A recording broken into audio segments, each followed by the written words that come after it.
wow nice अबे यो चाहिँ डेन्जर हो यो यस्तो हो बाटो पुल अनि गएर यता खाके बाटो त्यही भएर एक्सिडेन्ट हुने सम्भावना बढी हुन्छ त्यहाँ रेलिङ हाले रहेछ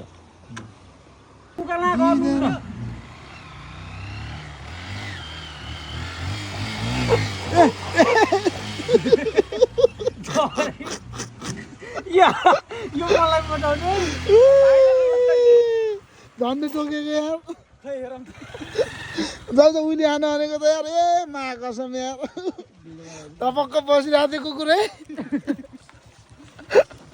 झन्डै टोक्न कालै नजिस्का म यहाँ मेरो